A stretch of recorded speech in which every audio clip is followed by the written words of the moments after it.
Hello, Father Fred here again today, and we are ready for chapter 23 of Genesis. Genesis chapter 23. We just finished chapter 22, and God was testing Abraham. Now, that's about the most severe test that you can get. God told him, "Go sacrifice your son, your only son, Isaac." Now, this story is not about a terrible command from God. The story is written not to show how bad God can be, but the faith that Abraham has.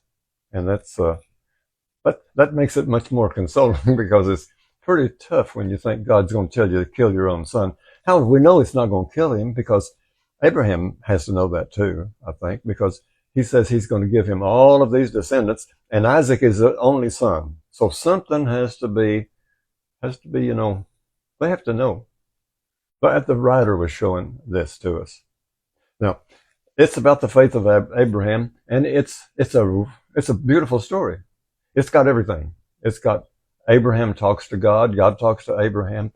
There's suspense with the father and the son. You can imagine them walking along side by side, and Abraham has to be wondering, now what's going on, God? I've only got one son, and you're going to tell him, you're going to have me to kill him. But I don't really believe that because I'm going to have some descendants, and he's the only place that descendant can come from. So we have the God talking with Abraham. We have them walking along together, wondering, what would Isaac be thinking? And then we have the rescue, an angel of God. Now that's the part that shows us that it's not from the north, it's not from the south, it's not from God. If it's from the north, and if it's the priest, if it's from the north, it's God, and if it's the priest, it's God. If it's from the south, it's Jehovah or Yahweh or Lord. And this is none of those. This was put in by the redactor to bring the first part of that chapter 22 to the second part because they had nothing in common, and it served. That's this redactor or the editor brings them together. Well, let's go to chapter 23, and it's going to be in the priestly source. It's going to be about God, and it's going to be. And how do we know it's not just from the north? How do we know it's the priest? Because it's going to be giving us details and dates. When we have dates, we're going to be having priestly source. Okay, let's go now. Open your Bibles to chapter 23, and let's look at verse 1. And we read.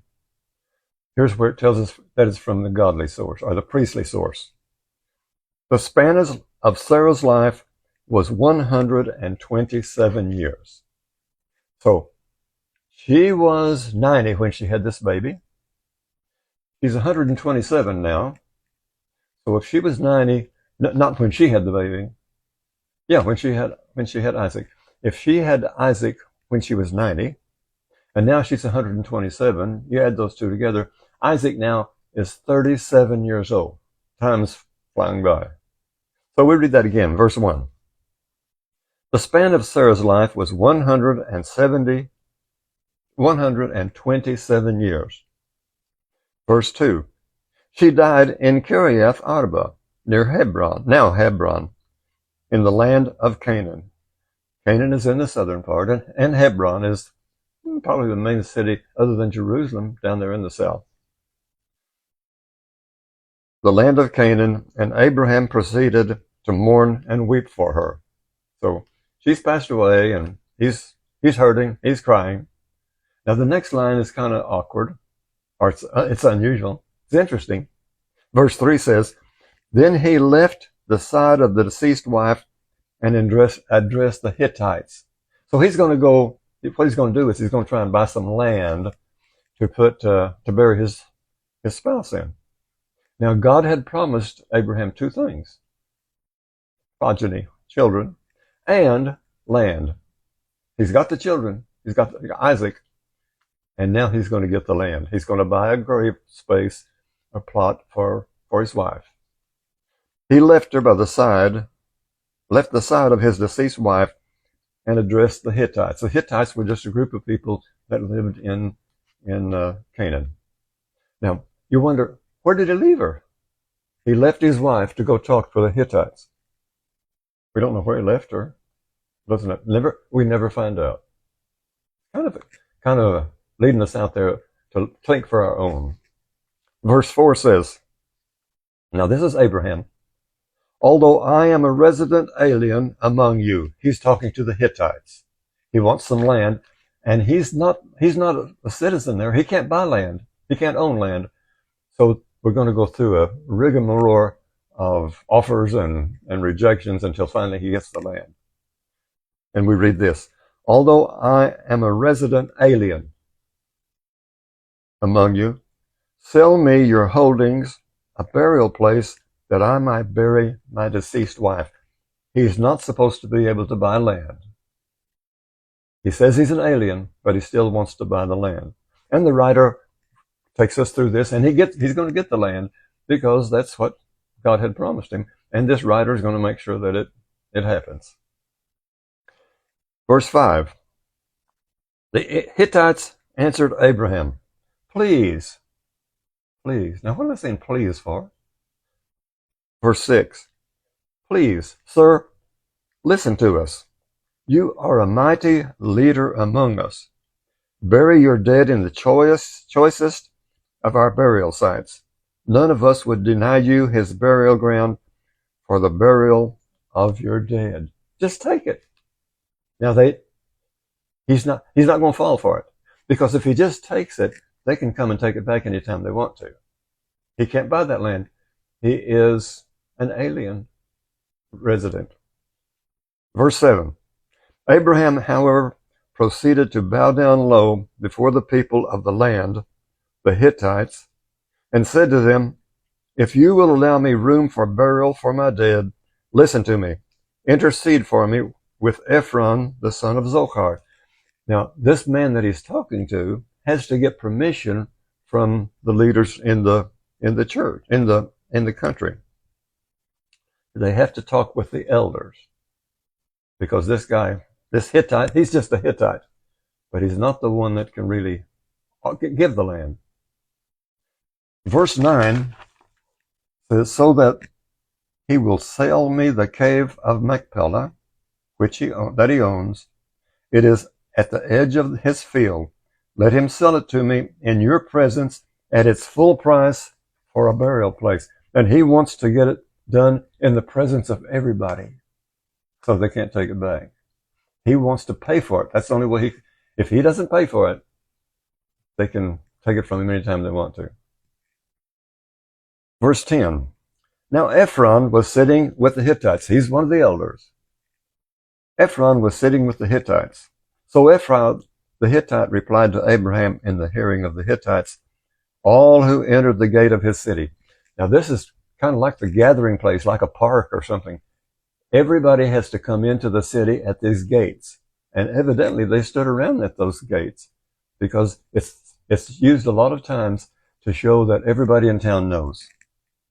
Read that verse 10 one more time. Now Ephron was sitting with the Hittites. Ephron is one of the elders. So Ephron the Hittite replied to Abraham in the hearing of the Hittites. He wants everybody to hear. All who entered the gate of his city, please, sir, listen to me. I give you both the field and the cave in it. In the presence of my people, I give it to you. Bury your dead. He's trying to pull a trick on Abraham so that he can get it back anytime he wants to. This is the author going through and showing how they're trying to trick one another. But Abraham, after bowing down before the people of the land, addressed Ephron in the hearing of these men. If only you would please listen to me, I will pay the price of the field. Accept it from me, that I may bury my dead. Please let me pay for this, or I won't get to keep it. 14. Ephron to Abraham, please, sir. Verse 15. Listen to me. A piece of land worth 400 shekels of silver What is that between you and me? Bury your dead. Now, he's giving him a price. He's giving him an exorbitant price. He's going to make Abraham pay through the teeth if he's really going to get this land. 400 shekels. Now, there was earlier in another place in the scriptures, we had somebody bought a land and it was 17 shekels. This is 400 shekels. All of this rigmarole is to get him, he's going to force him to make him pay, and then he's going to force an exorbitant price. Verse 16, Abraham accepted Ephron's terms. He weighed out to him the silver that Ephron had stipulated in the hearing of the Hittites, 400 shekels of silver at the current market value. I believe that author put that in there just to be ironic. 17, verse 17. Thus Ephron's field in Machpelah, facing Mamre, together with its cave and all the trees anywhere within its limits, were conveyed to Abraham. You ordinarily would not say, I'm going to sell you this land and you can also get the trees that are on it. The trees go with it. But trees are something special there in that desert, in the south, in the Negev desert. So he's going to get to keep the trees. One more time, this says, Thus Ephron's field in Machpelah, facing Mamre, together with its cave and all the trees anywhere within its limits, was conveyed to Abraham by purchase of the in the presence of the Hittites, all who entered the gate. Everybody that wants to know, they go to the gate. It's kind of like a gossip center. Verse 19. After this, Abraham buried his wife, Sarah, in the cave of the field of Machpelah, facing Mamre. Now Hebron, in the land of Canaan. And there's one more verse. This is a pretty short chapter. Thus the field with its cave was transferred from the Hittites to Abraham as a burial place. He now has the two things that God promised him, children and land. Now, later he's going to take the whole land, but this is kind of like a down payment. And he made sure that they couldn't trick him. He made sure that he paid for it. Now that was so short that we're going to go start chapter 14. And then we'll just do a little bit of it, just to let you know what's going on. Sarah gets buried. Abraham's an old man. Now Isaac, the baton is going to be passed to him. And Isaac now, according to, if she was 90 when he was born, 127 when she died, he's 37 years old. He's not just a young kid. He ought to have been married a while ago. This chapter that last chapter was by the priest with its dates and just its facts. This one is going to be from the south because we're going to have the Lord, and it's going to be a story. It's not going to have it's not going to have dates in it. Okay? Let's go now to chapter 24. Chapter 24 is getting now to where we just buried his wife Sarah. Now, Abraham was old, having seen many days, and the Lord blessed him in every way. When you see the word Lord, you've changed into another person. You're changing to the southern writer. The writer in the last chapter with the dates was the priest. This one is more of a story. Abraham said to the senior servant of his household, who had charge of his possessions, this is verse 2 in chapter 24. We've gone on to chapter 24 because 23 was kind of short. And he says to his servant, put your hand under my thigh. Now, why is he going to put his hand under his thigh for? And I will make you swear by the Lord, the God of heaven and the God of earth, that you will not take a wife from my son, from the daughters of the Canaanites among whom I live. Don't get a daughter. Go find a wife for Isaac, but don't get her from the Canaanites. Get her from our royal family. Now, the royal family just had 2 brothers. One's dead. Nahor is his other brother, and he's going to have an offspring that we're going to get married. She is going to get married to Isaac later on. But he's going to have to go, the servant is going to have to go back to Nahor, to his brother, find somebody in that family, not a Canaanite, but in the royal family. And I will make you swear by the Lord. This is the verse 3 in chapter 24. And I will make you swear by the Lord, the God of heaven and the God of earth, that you will not take a wife for my son from the daughters of the Canaanites among whom I live, but that you will go to my own land, to my relatives, going to his brother, to get a wife for my son Isaac. So Isaac is going to be getting hitched before long. Verse 5, the servant asked him, what if the woman's unwilling to follow me to this land? What if she doesn't want to come? Should I then take your son back to the land from which you came, back to Ur or Chaldeans? And Abraham is beside himself. Abraham told him, never take my son back there for any reason. No, it's got to be from our family. Now, he's having to swear, and to swear, he's having to put his hand under the person's thigh. Now, in English, we say, cross my heart, or I promise, or for them, they had to put their hand under the male's thigh, which was under his productions, under his genitals, which meant if he doesn't keep his vow, he can't have any children. So that's the vow that he has to take there. It's going to happen again in chapter 50, I think it is, when later on, at the very end of Genesis. Abraham told him, never take my son back there for any reason. The Lord, the God of heaven, who took me from my father's house and the land of my relatives, and who confirmed by oath the promise made to me, I will give this land to your descendants. It's got to be descendants. It can't be anybody else. He will send his angel before you, and you will get a wife for my son there. Verse 8 says, but what about this? If the woman is unwilling to follow you, you will be released from this oath to me, meaning you can still father children. But never take my son back there, no matter what. If he doesn't get a wife there, scratch it. But don't take him, get a wife in Canaan.